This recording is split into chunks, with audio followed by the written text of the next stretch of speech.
This time on You Break It, You Fix It, we are going to do my favorite thing in the world. Let's get to it.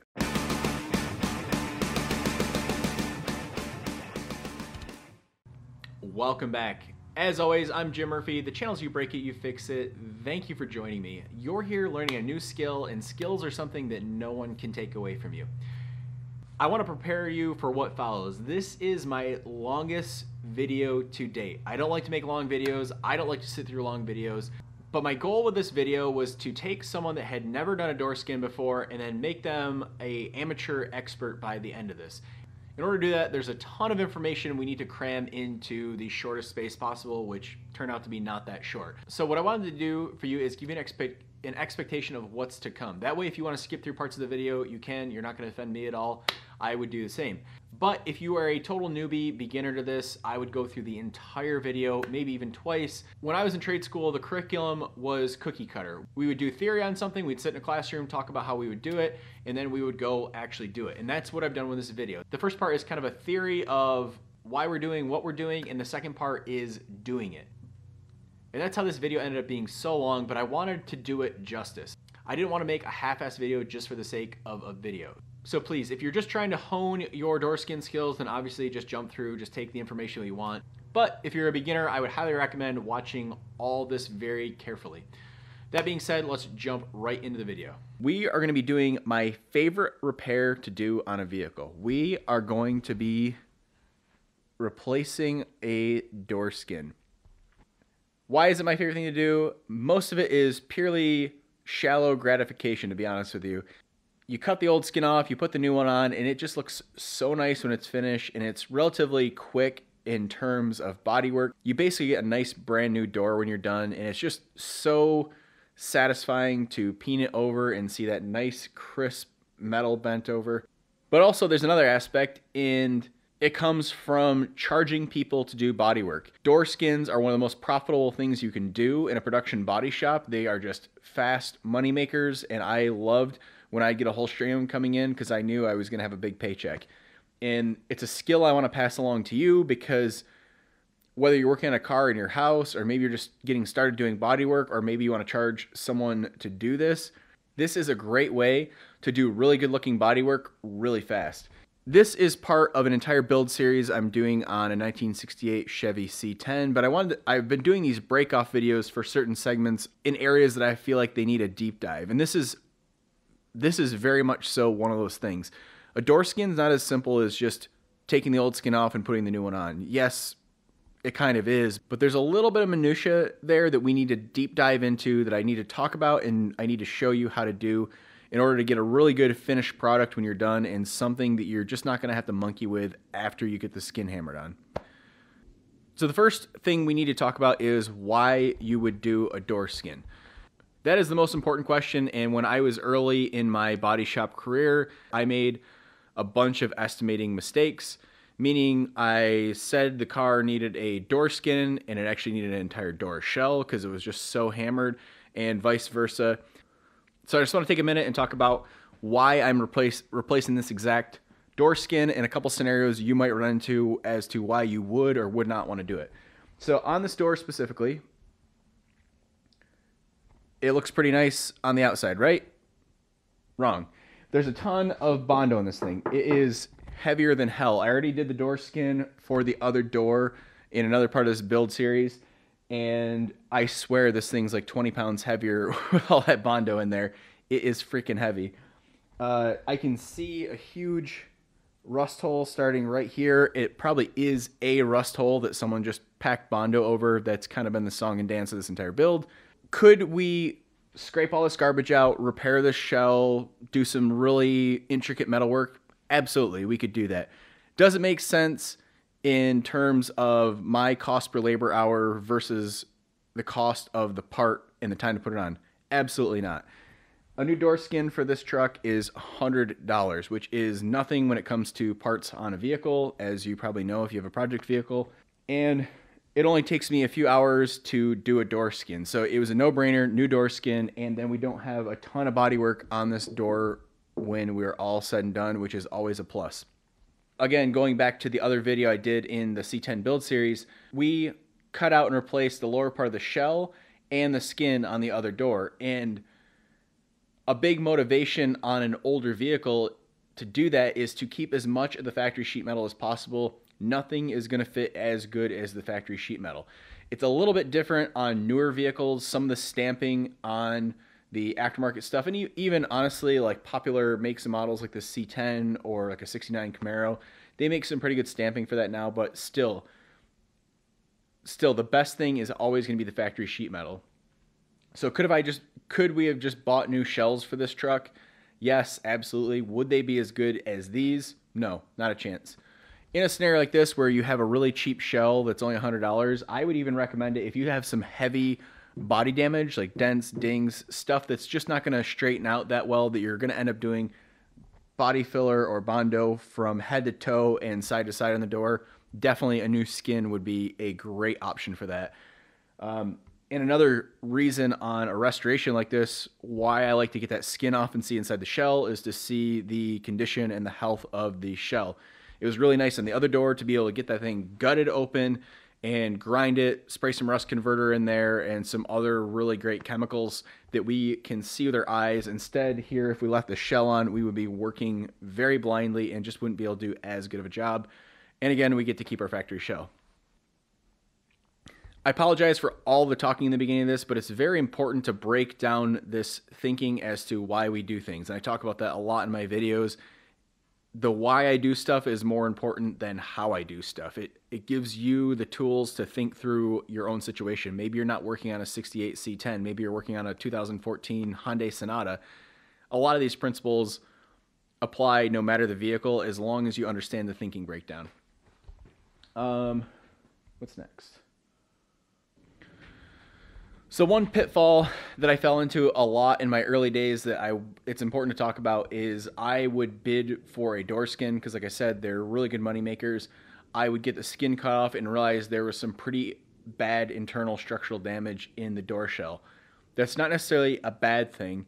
You can repair a lot of shells if you know the shell's damaged before you put the skin on it. I'm even embarrassed to share this with you over the internet that I had a few skins that I put on and I didn't realize the shells were bent and damaged until after the skin was hammered on. And it was on a newer car where I was using 2-part panel bonder to hold the skin on, and it was impossible to redo, and I lost a ton of money and a ton of time, and people in the shop hated me for it. So I want to save you from those pitfalls. So it's a really good idea before the skin comes off, really inspect the shell, really get down low and take a good look at it and see if there's any damage or the shell is rusted through. All that stuff is going to save you time on the repair, and maybe a door skin isn't the best idea. Maybe you do need a shell. It's really easy to get tunnel vision on repairs like this. Once you get it in your head that, okay, this thing needs a skin, all you can think about is, okay, I need to cut the skin off, put the skin on. Really look at the whole story. Look at the shell really well. So that covers why we do and we don't do them and kind of thinking behind that. So now we're getting into the nitty gritty. Doing the door skin starts before the door even comes off. You want to look at your door gaps really well. This door opening had a pretty good gap all the way around, especially on the fixed part of the door frame, and we can't change that gap very much on this upper part of the hoop. When you go put your new shell on, you need to fit it up to a good opening. For instance, on a truck like this, like let's say your cab corner is demolished or it's rusted out, you need a good cab corner to fit your skin up to. Or if you're working on a car and the quarter panel is bashed in and you go put a new skin on there, you don't know if you have a good gap before, if you're using the 2-part panel bonder or if you're welding the skin on, you don't know that you have a good gap so you can solid weld it. So before you even pull your door off, check your panel gaps, make sure it looks good, and especially if the skin or the shell is damaged, try to repair as much of that as possible. It sounds nuts to repair a skin that you're going to be taking off, but when you pull the damage out of a skin, it's going to straighten some of that shell that might be damaged when you do that. And I'm not saying metal finish it, I'm just saying get the dent pulled out, get a good look at everything before the door even comes off. As I've said a lot in this build and a lot of my other videos, the sheet metal tells the story. Look at the whole vehicle. Don't just look at the one thing you're trying to repair. Avoid tunnel vision. I forgot to add one other thing to the before you take the door off section, and that is, what do you take out of the door before you do a door skin? What parts do you need to or not need to tear down? I would say if this is your first door skin ever, take everything out. Gut the shell. You don't want to run the risk of hitting the latch of the grinder or something. But if you're going for bare minimum, I would definitely make sure the glass is out of that thing. You don't want the weight of it in there. You don't want it to get ruined by sparks. And short of that, that's probably the bare minimum that I would take out of it. Notice that I left the lock cylinder in, the door handle. I also left the latch in. So again, if it's your first or if you're new to doing door skins, take everything out, don't risk it, gut the entire shell. Okay, talking's almost over, I promise. So now we are ready to pull our door off. We have good gaps, everything looks good. We know when we go hang the door with the new skin, we can align the skin to the opening that we have. The opening's good. Now we need to cut the skin off. I've seen some old school guys that will actually take a pair of pliers and peel the skin off. Not a great idea, especially on a newer vehicle. The sheet metal shell, the metal of the shell is very thin. If you go try to pull that off, you'll actually end up bending the edge of the shell. And when you go hammer or peen your new skin on, it's not going to sit nicely and it's not going to sit in the hole where the door goes very well. It's going to be very wonky and you'll probably have to do quite a bit of body work to the edge of the door. So I'll show you how I do it. Again, sorry my heater's on. I'm just going to talk over it so we can get through this and get to some action. So I cut the skin off with a heavy grit grinder. This is a 40 grit flap wheel. And I take this, don't worry, there'll be footage of this. I take my grinder and grind the edge. Now I'll show you why you do that. Let me get my Sharpie. So on a door skin, there's an extra hunk of metal, and that's what gets pounded over the shell, and that's what holds the door skin on. Well, when you hammer that metal or peen it over onto itself, what happens, let's pretend with me for a second that this is the thickness of the sheet metal. Let's say that's 18 gauge thick. This is looking at the sheet metal as its thickness, as 18 gauge right from the side, not as a flat panel. So when we take our edge and bend it over, let me redraw this. So when we take metal and fold it over like that, the edge where it's folded is actually very thin. So you can see this top one, don't look at this bottom one. I failed art class. You can see our corner here is very thin.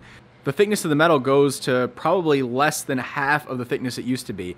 It's just all that metal has to go somewhere. If you ever look at a mandrel bent exhaust or a roll cage, it actually thins that top of that. When it bends it into a 90, it's actually thinning the metal out on the top. That same thing applies here. So we have very thin metal on the edge, so it's actually easier for the grind. It's actually really easy for the grinder to work through that. Now by grinding our skin off like that, it preserves the integrity of the shell completely. It does nothing. All we're doing is taking the grinder and working it enough to cut that edge. And as you cut it as you grind that edge, and I'll show you once I start doing this, you'll see a black line. That means the panel is separating. That means you've gone far enough. You don't have to go any farther than that. And we can grind all the way around that edge. That is the best way, bar none, to remove this old skin. Again, it causes no stress to the shell, and that's exactly what we want. We don't want to ruin the integrity of that shell. So another thing to do before you start grinding anything is you want to check for spot welds along the skin, which on this truck in particular, there are like 15 to 20 spot welds along the skin. We'll grind those spot welds out after we get the old skin off. And there's also you want to check for welds in the top part of the skin. Sometimes there's a little dab of braze there or a chunk of weld there. You want to make sure you cut that stuff before you go to try to pry the skin out, because again, it could ruin the integrity of your shell. You could pull this up and tweak where this frame is on a vehicle where that shell is that wide.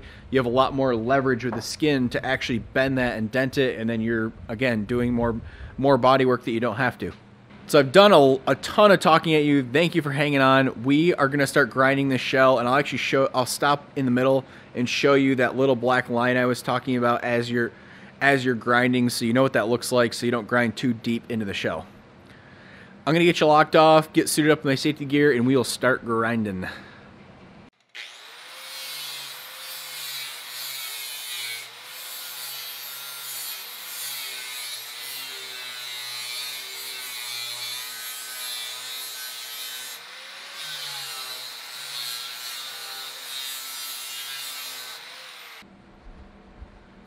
Oh crap, he's gonna talk again. I hate making really talky videos, but again, it's so important to break all this stuff down, especially if you're new or you've done a few of these and have been very frustrated. I want you to understand how to think through all this stuff. Anyways, so let me try to get closer there and see if this will focus. Ah, there we go. You can see a faint black line there.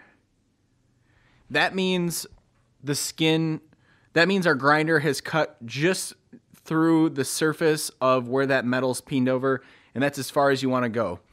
And an important thing to remember with grinders is you always want to keep the grinder moving along this edge. You probably saw in filming, I always move the grinder. You don't want to stop in one spot because you will actually cut with the grinder and you'll go deep into the skin. You want to avoid doing that. Now you know what this edge looks like. There we go. Now you know what the edge looks like. We can keep going and we can work methodically all the way around the skin until the entire way around the skin looks like that. On this particular skin, fortunately, there's only 3 sides that are peened over, so I only have to work around the bottom edge, but some are actually peened all the way around and even on top, which these can kind of be a pain in the butt to get a grinder in there. So just be careful, be mindful of where the grinder is in relationship to the shell, and you'll be all set. I'm gonna get you locked back onto the tripod and we will cut the rest of the skin off and keep on rocking.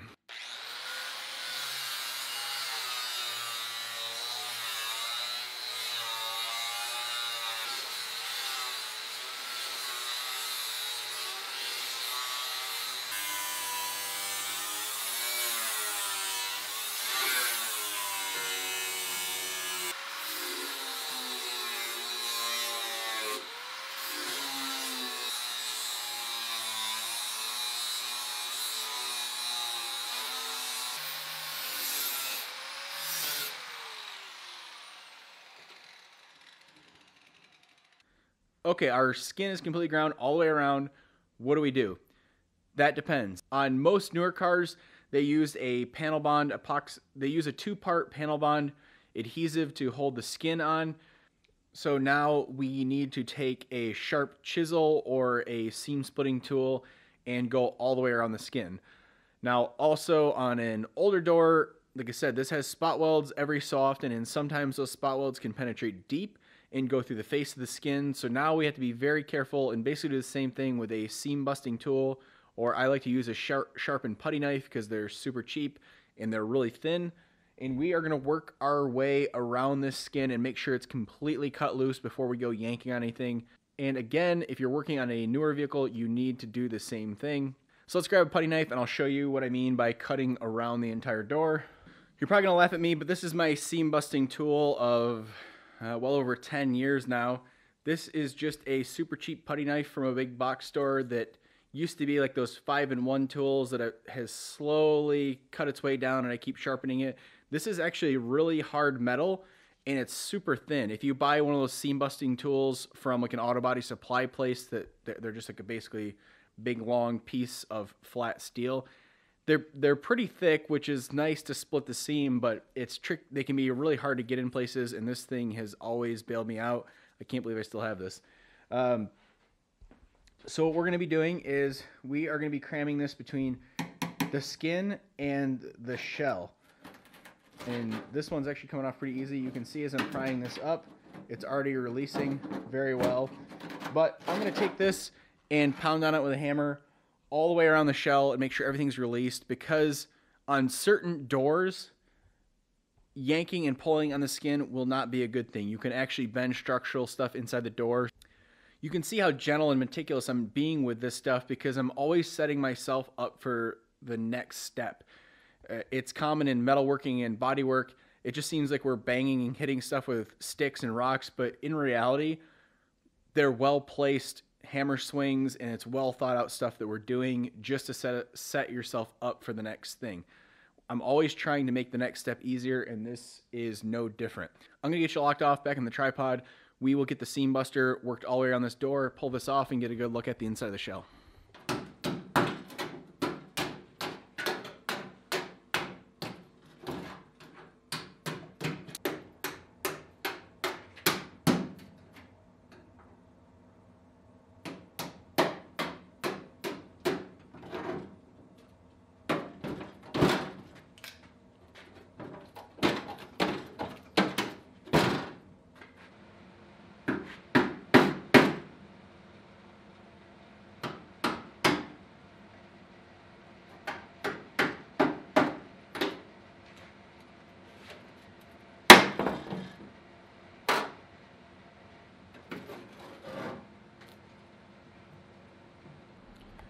Man, Bondo and time must have been free when whoever did this truck last. I try not to throw rocks at the last person that works on a vehicle because I've been in a pinch and I've done some stuff I'm not proud of, and I can understand why people would be pushed into those same situations. So I try not to demonize them and throw rocks at them, but this is pretty hilarious. They smeared Bondo all the way around the inside of the door handle. Have no clue why. There's no moving parts in there. It really doesn't make sense. Now that we have the old skin cut off, you can see a bigger story of why I chose to do the new skin. You can see that they just bondoed over where a mirror used to be. A lot of the outside accent stuff on this, like the marker lights and things like that, are going to get shaved off this truck. And fortunately on our new shell, the mirror holes and all that stuff, it's all gone already. So we don't even have to weld those holes up, which is nice. I don't know if I can get this on the camera. There's about a 1/2 inch caved in section of the panel that runs all the way along this bottom edge of the skin. Could I have ground all of that out of there? Yeah, absolutely. Could I have repaired it? Sure, why not? But now we can see some pretty heavy rust starting on the skin and on the inside of the shell, but we get to neutralize all that rust now and take care of that now. I'm not going to go deep into that part. It's in the C10 build series, so make sure you go watch that if you're interested in how I go about cleaning up the inside of the door shell and neutralizing all that rust so we have a really good door for a really long time. Now the next part of this, we need to still keep stripping more of the old skin off, and for that, that's kind of already started to take care of itself. You can see where the metal was peened over. That's already peeling off. We'll get this flipped over and we will grind those little spot welds off and get this taken care of. All right, we got our shell flipped over. Fortunately, on this skin, it's really easy to spot. You can see that little dimple by my thumb. That's a spot weld. There's one there. They're every few inches all the way around the skin. My favorite tool in the whole wide world to eradicate spot welds in this scenario is these fat grinding wheels that you can put on a die grinder. I'll put a link to some down below. They're super handy for grinding welds. They're very, very hard. They last a very long time. And what we're trying to achieve with this is we're just trying to grind through the first layer of sheet metal. And again, with the mantra of sheet metal tells a story, and when we were grinding the skin off, we could see right where we broke through with the grinder. We want to do the same thing here. When you're grinding with these, you can start to see when you break through the first layer of sheet metal and then you just want to stop. That's just as far as you want to go. So I'm going to go around and grind my spot welds off and we'll get these peeled off. And again, you want to turn tunnel vision mode off. You want to be looking at the shell as you're going every step of the way. And here's a great example. At some point before someone put new pins and bushings in the hinges, or I think they put new hinges on, they seem relatively new. Someone jacked along the bottom of the door to tweak the door up so it wasn't saggy, and you can tell there's a bunch of jack marks all the way along the bottom of this door. Not a huge deal because we had the skin off. We can hammer and dolly the bottom of the door really well and it'll look really good. And also there is a buckle in the sheet metal of the shell here. Again, not a big deal. We're doing a skin. We can get a lot of good hammer and dolly action in there. I'm not afraid of that. I have a few other repairs to do on the shell anyway. Someone tried to weld up a couple speaker holes just by tack welding in a piece of metal behind them and then just bondoing over that. Again, not a big deal. We'll just weld some new patches in there and we'll do some body work on the bottom edge of this door shell. I would much rather keep the factory door shell instead of worrying about some speaker holes to weld up. Not a big deal. This video is specifically an in-depth video about how to do a door skin, so I will not be going in depth about the other repairs I'm making on this shell. I just want to show you stuff to look out for because it can really ruin your day when you get the new skin peened over and everything looks nice, except, uh-oh, now I have all this damage on the shell that I still need to repair. And the best time to do it is when the skin's off because you can get to the backside of all this stuff very easily. I'm going to get you locked back off. We will grind these spot welds out and then we will keep on rocking and rolling.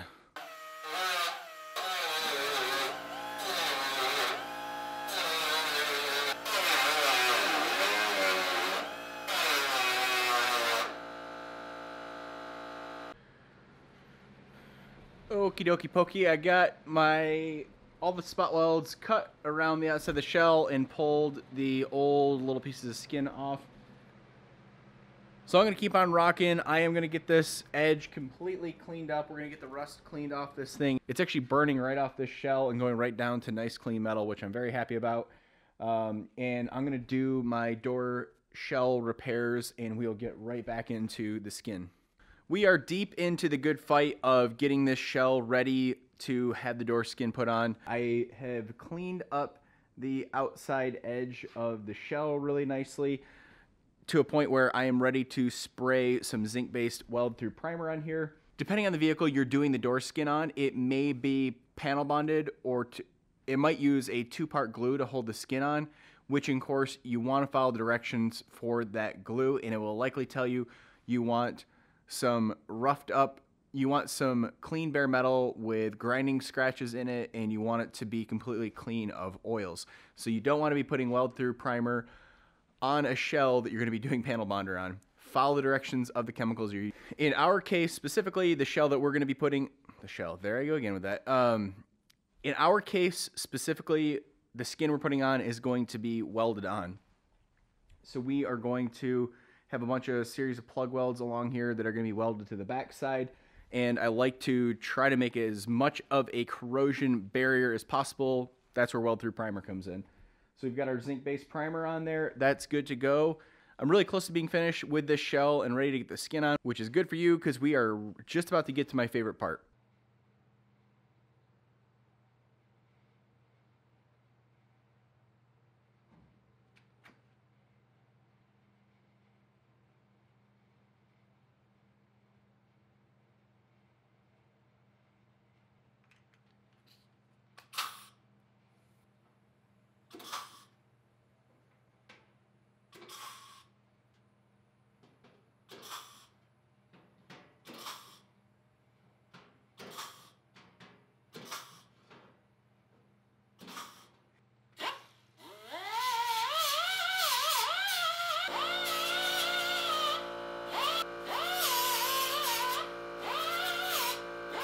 Okay, I have my skin just about ready to go. You can see I punched, maybe you can't see, kind of getting tight in here. I punched all the plug weld holes or spot weld holes that I needed, and then ground back the E-coat, so they're going to be all ready to weld when we peen this thing over. Also cleaned up this tab to weld to. I'm getting ready to mount the handle support, and I'll show you how simple and easy that is. I can't say this enough. This is the time to repair any damage to the skin from shipping and the shell. Obviously, I've broken off from this video to clean up and repair the shell. Everything looks nice in here. It's all basically brand new. We patched a big speaker hole. Everything's good to go. Now is the time to do it. You don't want to be in a hurry with this stuff. And even with the skin, these things get damaged in shipping all the time. They're very fragile shipping. It's just a big piece of flimsy sheet metal. It happens. Now is the time to hammer and dolly all that stuff out. Fix it while it's off. Don't think you're saving yourself time by just throwing. Fortunately, these are very easy to install. The other video I'm making at the same time as this, I did a bunch of work on the driver door shell this and a bunch of work on this, and that's covered in depth in those videos. You should go watch those if you're interested to see what else I'm doing on these. But in that video series, I really whined and complained about cutting this off the old skin, about getting this off the old skin and putting it on the new one, and complaining about how hard it was. And this is one of the easiest ones I've ever done. So that taught me a lesson to just keep my mouth shut, put my head down, and keep working. My point is, these are very simple to install. They're not that intimidating. On this one, there are 2 plug welds right here, or 2 spot welds. So we just drilled those out. I cleaned up the skin and put some weld-through primer in there, so that's going to weld nicely. And fortunately, on a piece like this, we can align it perfectly by just bolting our handle right onto the skin with this. It's going to line us up perfectly, and we'll burn some plug welds in here.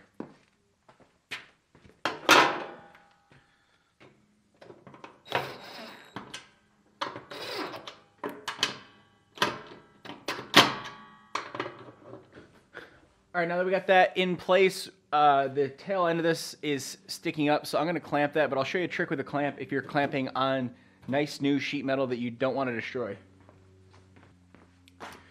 All right, so I'm going to use my trusty vice grips here, but the problem with these is this is bare metal, and it comes to a, I wouldn't say a sharp point, but a point If we were just to clamp that, that little dimple is going to show up on the front side of the skin, and we're going to have to do body work. It defeats the purpose of even doing, it defeats one of the purposes of doing a skin, which is to avoid a lot of body work. So on the outside of the skin, I will be putting this between the sheet metal and the clamp. This is a Bondo squeegee or a body filler squeegee, if you're not familiar. But you can use a little chunk of wood or something that just spreads the surface area of the clamp out, and it's just sheet metal. You don't have to clamp it super hard. We're just trying to get that end to go down so we can have a nice, good plug weld in there. All right, it's clamped. Let's weld this bad boy.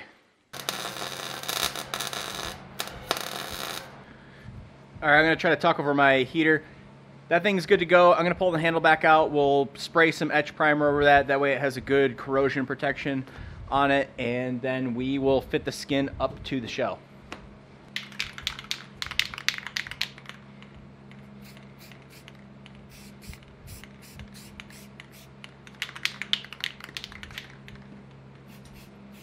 Now that the primer's splashed off a little bit, we are ready to set the skin on the shell and fit it. In majority of cases, you'll set it on, it'll look good, you hammer the skin on. What we're looking for here is possibly damage that we didn't see on the shell. When you have a door skin cut off a shell, it just looks like a shell, it looks like the way it's supposed to be. And sometimes you'll put your new skin on there and it will amplify some damage. Maybe one of these body lines right here isn't a body line, maybe it's just a piece of sheet metal that got folded over from being in an accident. We don't know. That's why we fit the shell before we do anything. So if you're using a panel bonder, which we are on this, as I've mentioned many times, you want to do this fit up process before you put any panel bonder on there. You don't want to find out once you get that glue on there, even if you have a 90-minute window, that there is an issue with the shell. This is the time to find that out. In our circumstances, we're going to be welding it on, so we'll be able to set it on there, and if it looks good, we're going to start hammering it over. But if you're doing panel bonder, then you're going to have to pull this off and prep your surfaces for panel bonder, put that on, and put the skin back on. But trust me, you don't want to find out you have damage when you've already applied panel bonder and it's sitting here and it's ready to stick. I have done that, and I am not proud of it, and it really sucks to be in that situation. So take the time to fit the skin up. As I keep my mantra with the C10 build back here and with this is the sheet metal tells a story and set yourself up for success, and this step does those two things. Bear with me, we're getting to the most important part of this entire video, so if you gotta flush the toilet, if you need to go get a snack, do that right now. I don't want you to miss that part. I want you to be committed and listening and watching, because this next part will make or break a good finished door skin. I'm going to get my skin flopped on the shell, we'll get it fit up, and we'll take a good look at it.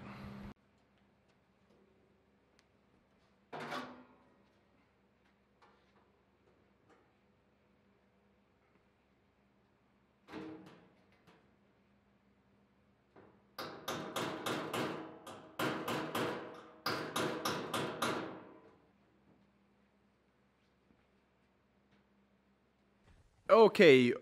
You saw I had to do a little hammer work on the tab. This skin actually fits way better than the skin that we put over on the driver's side of this truck. That just happens. That's why we fit them up. I'll show you the couple areas that I'm looking at. This has some kind of intricate body line work here, and the skin is stamped to match that. So I'm just making sure that stuff's gonna line up once we start hammering the skin over. And I'm doing the same thing on the back side of the door. I'm also making sure that the edge of our shell lines up with the frame. Depending on the vehicle you're working on, that won't matter. This one, it does. If I haven't said it in this video yet, it's really a really good idea on a vehicle to do things one side at a time. What do I mean by that? If you're doing a brake job, only take one side apart at a time. That way, if you run into issues, you have another side to look at and reference. And bodywork is especially like that. You always want to leave one side kind of how it was, or if you're making up your own rules, make both sides look exactly alike once you're done. And so this is no different. The other skin and shell needed a lot more work than this. And this side looked pretty good when we took it apart. It just obviously had some underlying issues. So we did the bad side first. That way we had a really good factory door to look at to understand what that needs to look like. And then now, as I'm working on this, if I question something I'm doing, I can just go look at that and know that, okay, we are good to go. Okay, this thing is good to go. I've got a little bit of, I'm going to be clamping it here and there with some really squishy rubber clamps. Again, going back to the vice grip, you don't want to put some sharp piece of metal on the outside of this because it will dent it. But we have finally arrived at the most important part of this video and the most important part of doing any door skin. And there's actually going to be a little bit of higher thinking metalworking in here too. So buckle up, stay put. I'm going to try to explain this the best I can, because when I was training people how to do door skins, it seemed to be one of the biggest obstacles in bodywork that they had a hard time getting the hang of, and to where they were a nice fit and finish door when they're done. So the next little bit of this video is talking about just folding the metal over the shell. It's called peening. It seems really simple. You just grab a hammer and you smash it over the shell. Well, that's not exactly true, and I'll show you why. I'm going to get a piece of paper. Okay, enter imagination land with me for a second and pretend this piece of paper is the edge of your door skin or a piece of metal that you want to peen over. Because this piece of paper behaves very similar to how the metal behaves. So as we're hammering or peening our skin on, what we don't want to do is we don't want to rapidly fold this thing over. When we start to hammer our skin over, this is what a lot of beginners do. And honestly, I've worked with people that did bodywork for like 20 years and did the same thing and just didn't care. It's natural to want to just get this done and rush through it. But what happens is your hammer doesn't hit dent on top of dent, and you'll get ripples in the metal. I don't know if you can see that in the camera. Come on. Yeah, see how there's a big sharp dent there and it goes into a nice flow? We don't want that.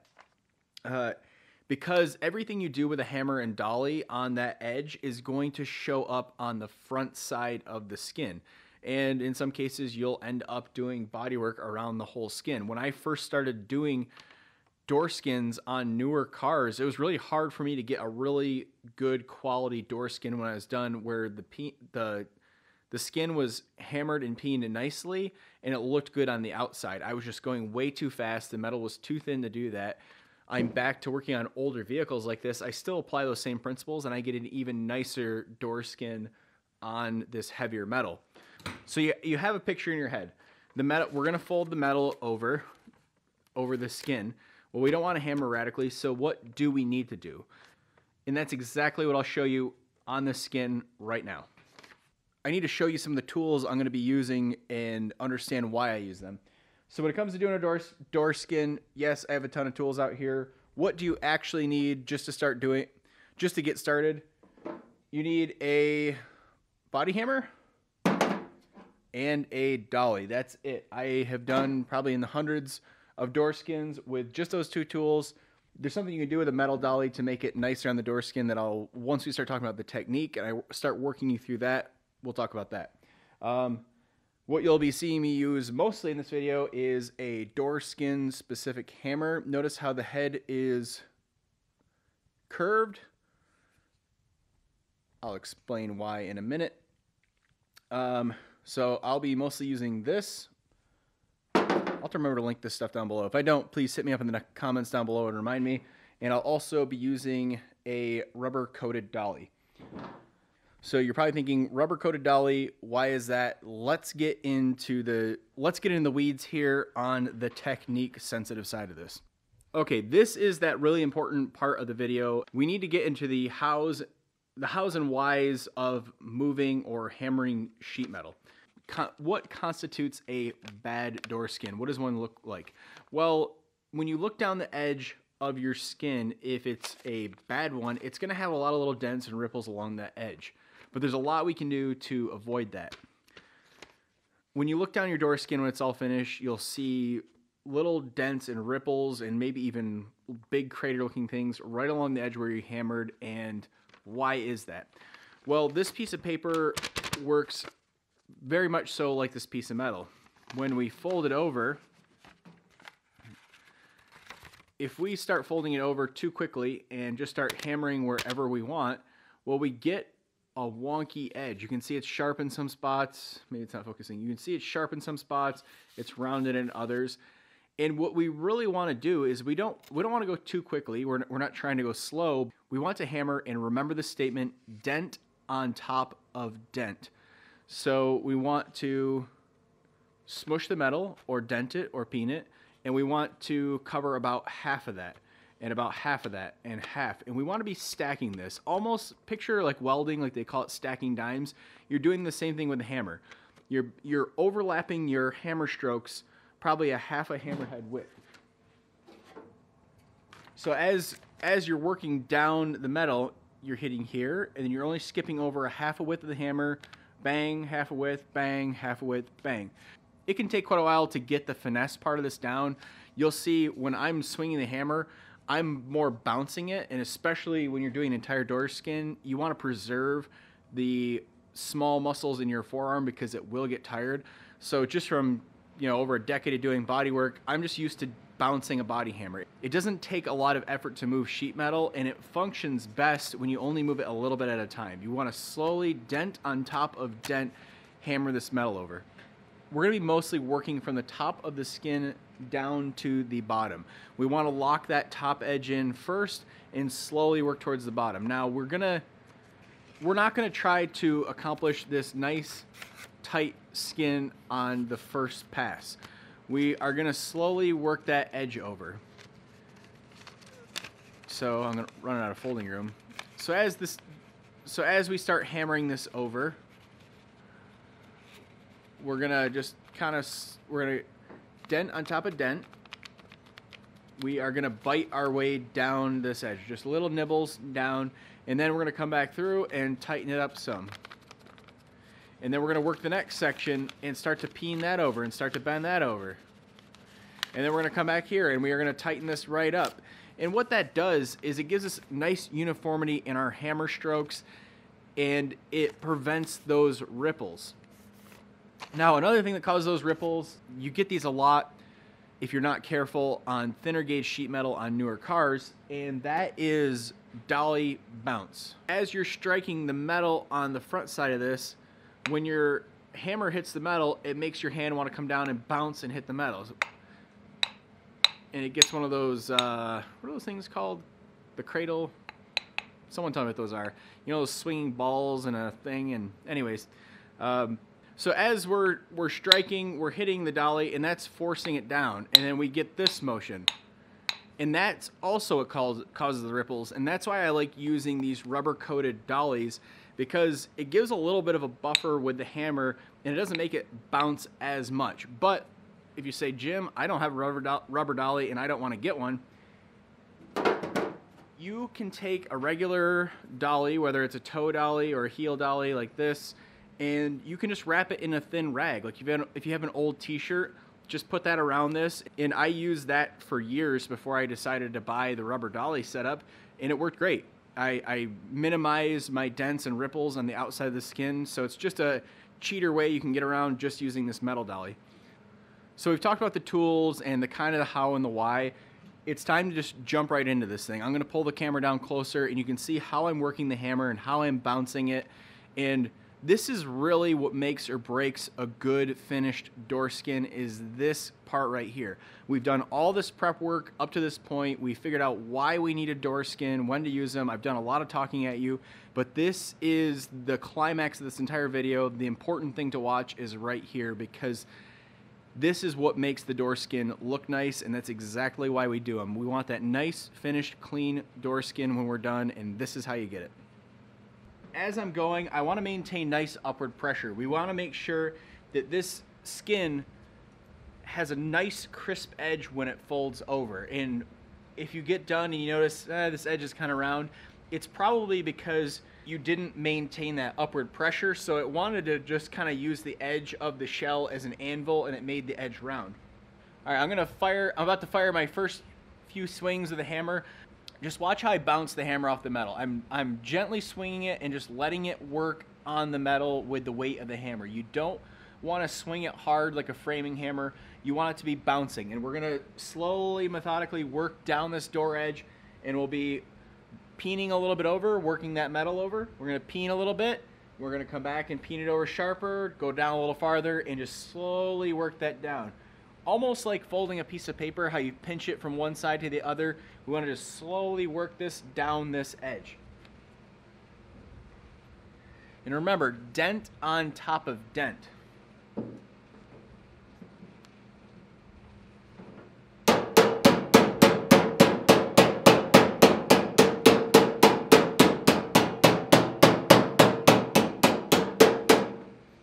And see that hammer bounce?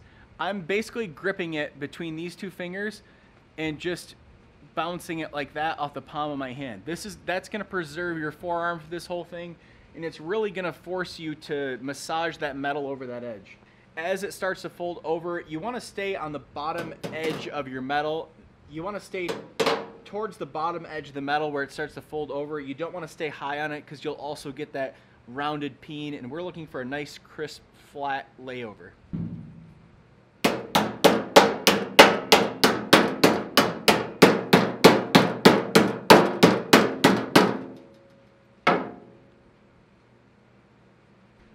All right, I want to get you in here on some different angles just so you can get a better picture and a better view of how I'm swinging this hammer.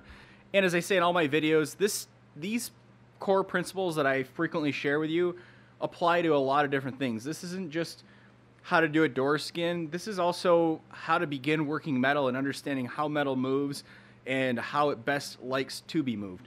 So let's get you on a different angle here so you can see the more hammer action.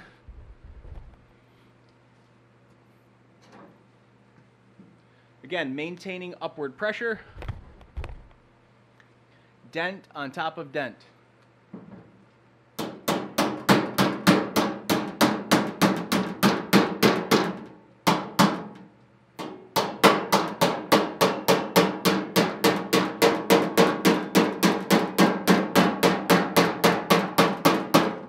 You can see in the beginning stage of this, I'm standing up and I'm checking to see how my skin is indexing the shell. I want to see where it's fitting and make sure all my sharp body lines are measuring. I want to make sure all of my sharp body lines are matching up with the sharp body lines on the shell and those index properly. With those indexed properly, this will be a perfect fitting door once we get it on the truck. I'm going to try to get you a line of sight right down the sheet metal here, because I think that's going to be your best chance to see. All right, this is the best I can do without you being right here in my shop with me. I want you to look down this line of the sheet metal as I'm laying this over. And you'll notice, again, we are just slowly knocking this edge over, and then we're going to come right back through and knock it over a little bit more.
Nice and easy, slow and steady.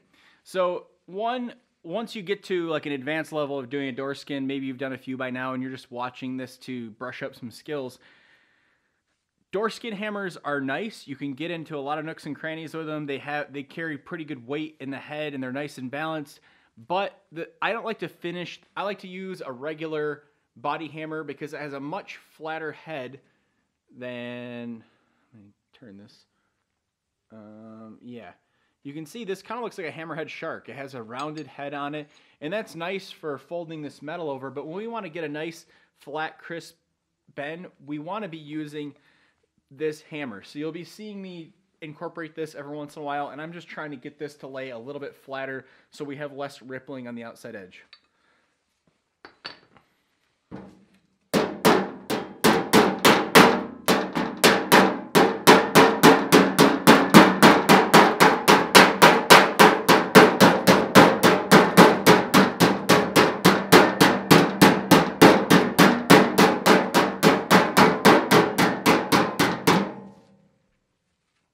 And it doesn't matter which hammer I'm using. Whenever I'm hammering sheet metal, it's always nice and easy bouncing. Again, I'm barely grabbing it with these two fingers, and this finger kind of helps it bounce.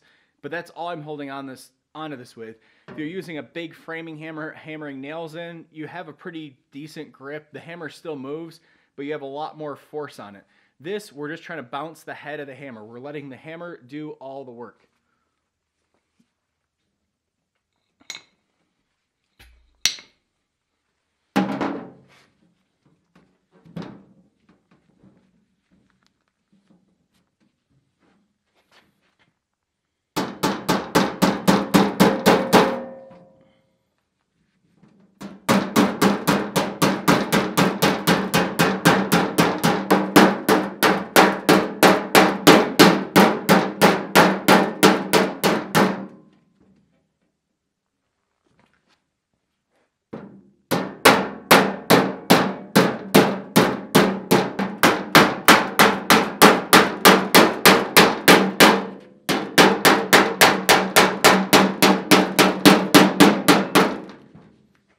If you were to ask me how many times should you go through an area before it's hammered down flat, I would probably say three to four swipes through. You don't want to go right to two, like do a big heavy-handed fold over and then pinch it nicely and finish it.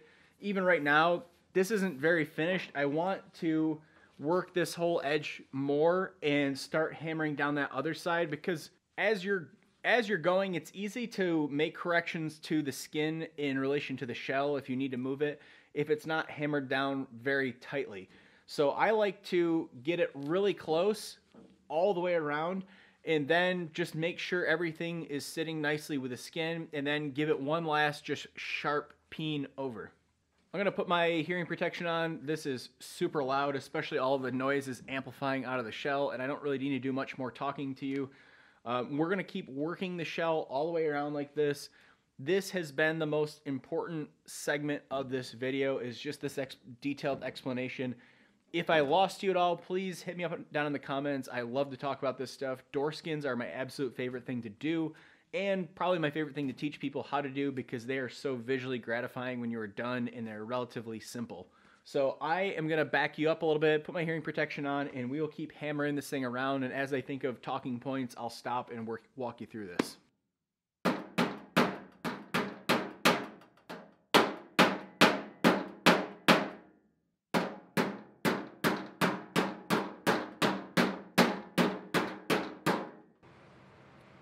Now that you guys are metalworking experts, we can just work down this side and move right along and get this skin folded right over.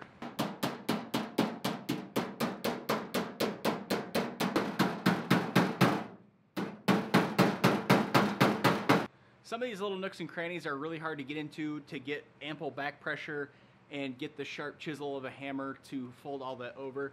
We go back to our Bondo squeegee trick, and we can spread out the surface area of a clamp on the front and clamp inside those little tiny areas.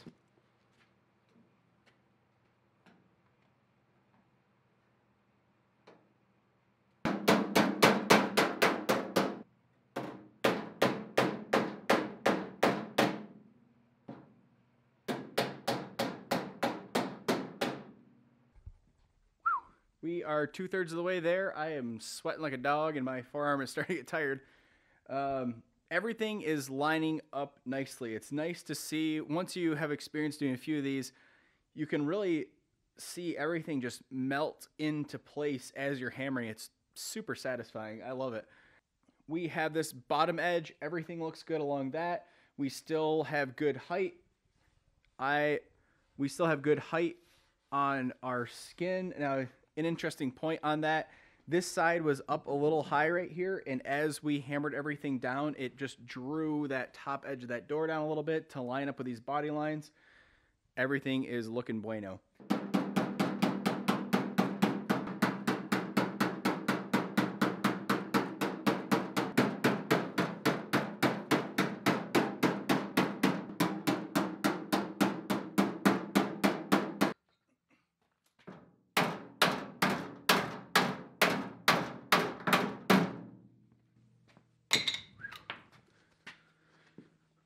Oh, it's over. Man, my forearm was just starting to fade out there. The bottom edge is typically the hardest one to get into, and it really helps to have that door skin hammer because of this curved head. You can get into the bottom of the shell, usually kicks in a little bit, and it's easier to hammer flat with this curved head. So this is definitely a benefit. Can you do it with a regular body hammer? Absolutely. I did it for years. Let's get this thing flipped over and take a good look at it and just see how nice this thing came out.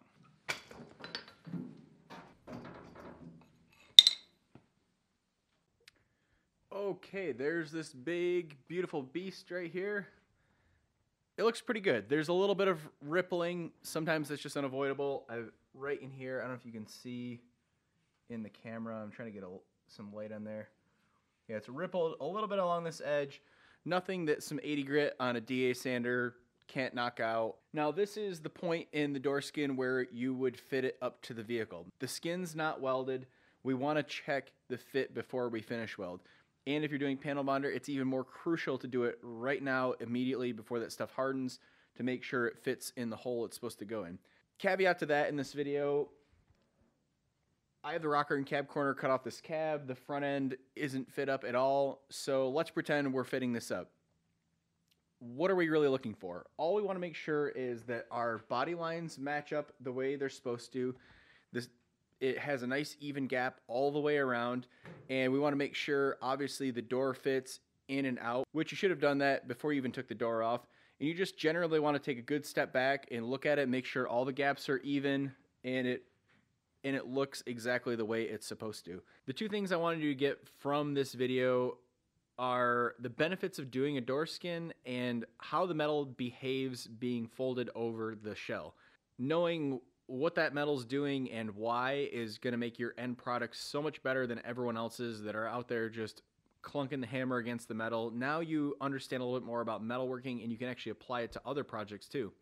I've had a lot of fun making this video. As I've said a bunch of times in other videos too, door skins are my absolute favorite thing to do. They're just so gratifying, and you're left with a lot when you're done. It looks like a brand new door shell. It's just so gratifying. I don't think it'll ever get old for me. And one important thing I want to say to you is I'm glad you're here learning a new skill, a skill that you can take and you can feed your family with it, or you can just plainly have a damn good time with it. There are plenty of other things you can be doing to waste your time, and this isn't one of them. And don't just watch passively. Go take what you've learned in this video and actually apply it. I'll try to remember to link some of the tools I use in this video that were specific down below. If I don't remember, please hit me up in the comments. Also, if you want to see more on the C10 build, make sure you subscribe. I have a ton of videos coming on that. And we are going to be doing a lot of cool stuff head to toe on it. This is just the beginning. As always, I'm Jim Murphy. The channel's You Break It, You Fix It. You can follow me between videos on Instagram at You Break It, You Fix It, and I'll see you in another video. There are plenty of other places you could be right now, wasting... Never at the right time.